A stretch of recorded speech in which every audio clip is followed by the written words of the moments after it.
there.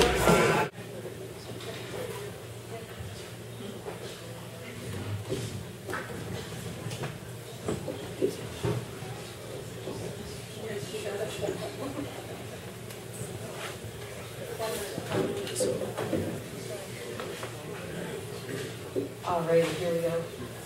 Hi, my name is Pickett. I'm a commercial fisherman.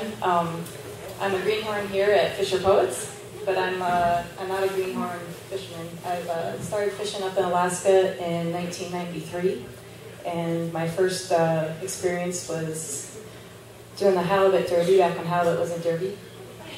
And since then, I fished all over the state, all over Southeast, Prince William Sound, Kodiak, Togiak, Bristol Bay, Cook Inlet, and worked on all sorts of different boats: seiners, trollers, longliners, gillnetters, fish for salmon, herring, halibut.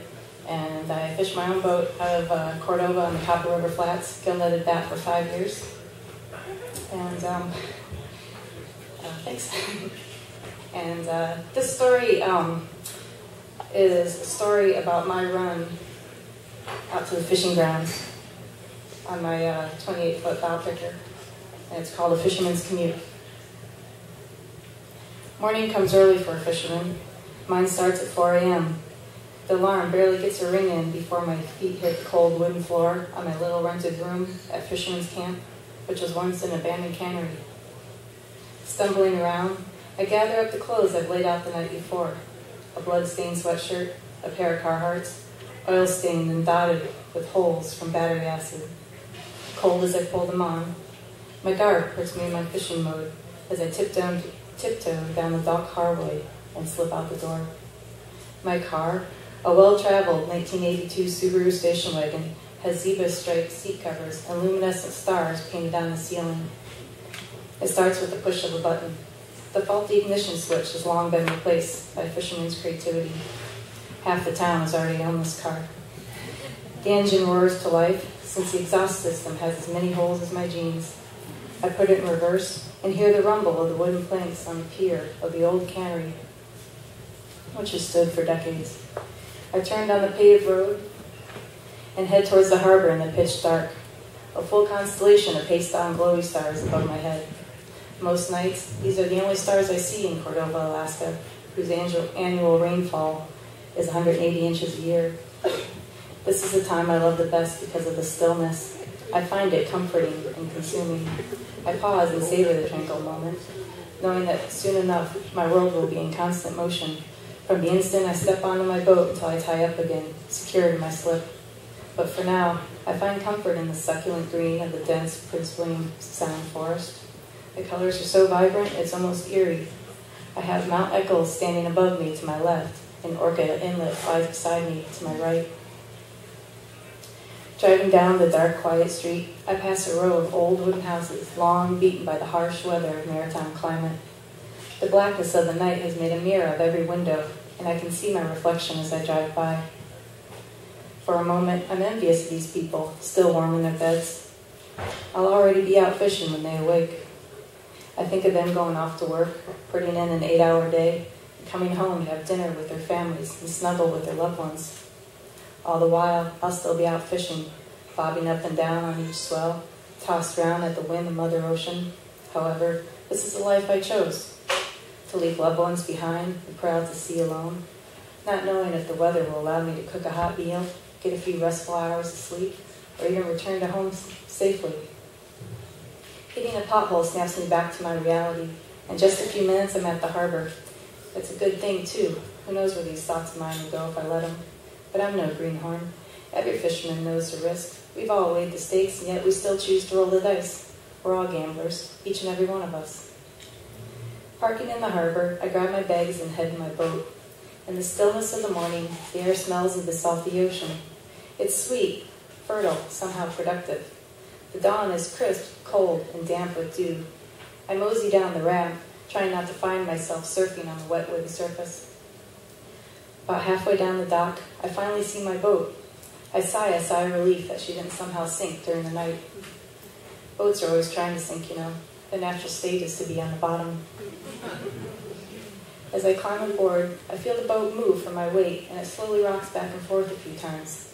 I cross over my fish hole, and the hollow thud of its emptiness reminds me of my mission to go catch fish. Morning dew beats on my white fiberglass deck, and I leave little footprints in it in my extra tufts. I undog the door and head in.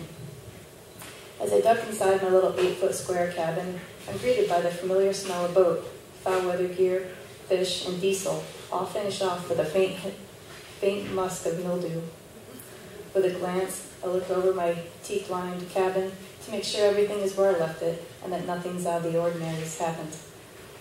Like a raven breaking in and eating my butter again. Tossing my grocery bags down erases my counter space. I survey my cabin, starting with my sink to my left, followed by my Dixon oil stove, which has orange gloves hanging above it, all turned inside out to dry. To the aft is my bunk, which is a foam pad, a sleeping bag that is in desperate need of being laundered, and an equally grubby pillow. Coming around to the port is the sole reason I bought this boat, the head. No 5-gallon bucket for this gal. In front of that's the helm and the steering station. Next, I check the engine. Lifting the hatch under my bunk to access the engine room, I tie it up while I'm checking things. I double-check that the knot is secure, as I hate it when it comes crashing down on my head. Checking the oil, making sure there's enough coolant, I look around and turn on the battery switch. Closing the hatch, I go to the helm. I turn on the key and the engine roars to life. The low oil pressure alarm rudely interrupts my peaceful morning. Oh, how I hate this alarm. Not only its ear-piercing, head-splitting noise, but also what it represents. A blown engine and at least a $20,000 venture. However, it's a necessary evil, and I'm told by other fishermen that I can't get to heaven without it. After a few moments, and I always seem to hold my breath until this moment, the oil pressure builds and the alarm shuts off. Now the only sound is the roar of my 200 horsepower turbocharged oval marine diesel. Like its sound, its exhaust is the only scent in the air. So much for romance, the silence is over. I turn on my radio, my GPS, my photometer. Though it's old, at least it has a decency to remain silent. Feeling the boat rock from side to side from the wake of others leaving the harbor, I'm suddenly feeling antsy for the 7 a.m. opener. I fidget. I make myself wait till the engine warms up before I go outside, leap overboard, and untie the lines from the dock. Hopping back aboard, I slip out of my stall at the forward helm. The crisp morning air slices through my jacket and threatens to chill me to my bones. I turn and head back in the cabin. Like a dance, I move about the boat in the same manner every time. It's not just efficiency of motion, but also prudence dictated by safety and by the confined space. When skirting from the bow to my cabin, if I get too excited and muff my dance step, forgetting to turn, I'm reminded that this boat was built for a man. My hips get jammed in the bottleneck between the steering wheel and the net reel. I'm then condemned to running in place like a cartoon character from Looney Tunes. Heading back to the cabin, ducking through my aluminum door, I pivot on one foot, grab my wheel, flip myself in my skipper's chair. By reflex, I dog the door with my foot. Nestled into my chair, I head towards the gray stone breakwater and out of the harbor where there's an ever-present convention of seagulls. I drive through them and watch them scatter as I check the tide book to see if I can take the shortcut. I decided to go for it, which is not only saving time, but also just kind of fun if I can get away with it.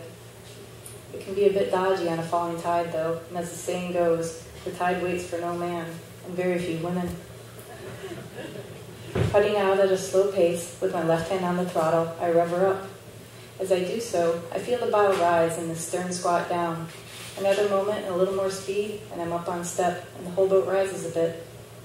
While I'm running, I use my trim tabs to even her out. I bring the port bow down a bit and the starboard stern up to compensate for my ever-present list from my diesel stove and my anchor.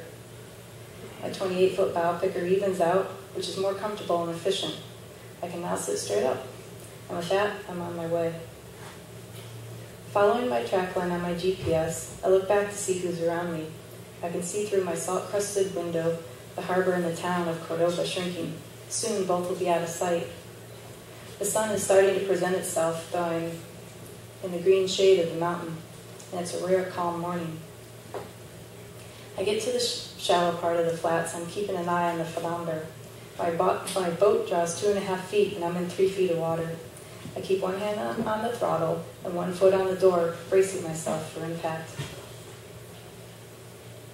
I secretly love taking these shortcuts, like I'm cheating fate or something. And it was close, but I made it through this time. No go and dry run into the fishing grounds for me today. I run past Big Point, and I rock in the wake of other boats passing me as my boat is old and slow. My thoughts turn to what it would be like to have a faster boat and not get waked so much. On shore is an old house and gear shed, which is off to the east, and I daydream about what it would be like to live there.